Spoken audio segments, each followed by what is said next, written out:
Hello, this is Teresa with Whimsical Card Studio, and I'm very happy to be participating in the third Save the Crafty YouTuber video hop, which is organized by Justine Hovey. Shout out to Justine. Anyway, as you probably know by now, this is designed to expose you to many artists that you may have never seen before and giving you the opportunity to review their videos and subscribe if you like what you see.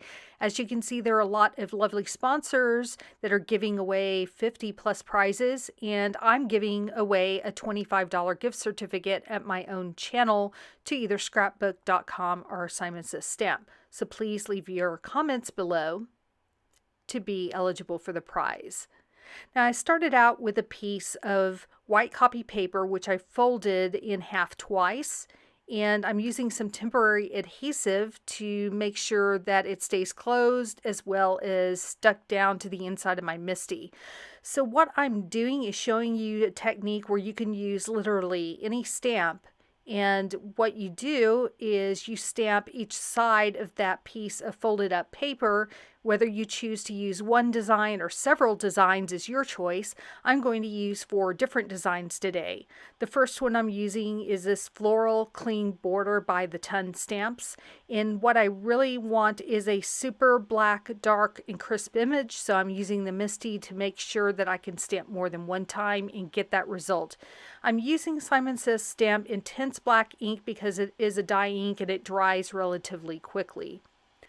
On to the second stamp, which I'm going to stamp down on the reverse side of the piece of paper, is from the Altenew Trigonometry set, and I placed all 6 of these stamps in a configuration, a hexagon configuration, and stamped that down again with a black ink. And now when I open this up, I can fold it back on itself so that I can stamp either the same or different designs on the other side like I've already described. So once I have this ready to go, I'll put it back in that corner and pull out the next stamp I want to use. This case will be the Concord and Ninth marble background. And then I'm on to the Canvas Grunge stamp by Catherine Pooler. And by the way, I will have all the products linked below so you can look in the description box if you're interested in any of these stamps or supplies that I'm using. Now, one important thing to remember is once you've stamped this, what you need to be able to do is get access to a laser copier so that you can make copies of the stamped image onto whatever type of cardstock or paper you wish. In this case, I've copied it onto vellum, onto a clear designer toner sheet from ThermoWeb, and onto a piece of plain cardstock in an aqua color.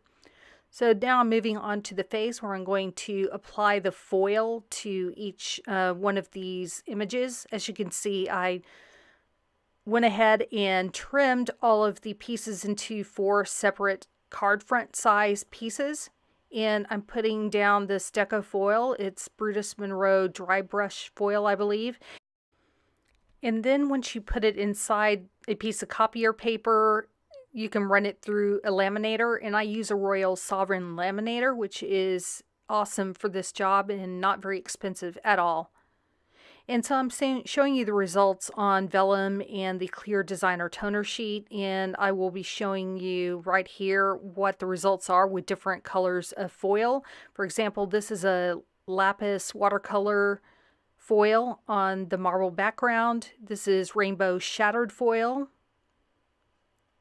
And then last but not least, Gina K Wild Lilac foil on these floral borders. And on the aqua cardstock, I used an aqua colored foil, which gave a lovely result, tone on tone. I just love the way that this turned out. So does this give you lots of ideas for how you can create backgrounds with any of your stamps and easily make some cards?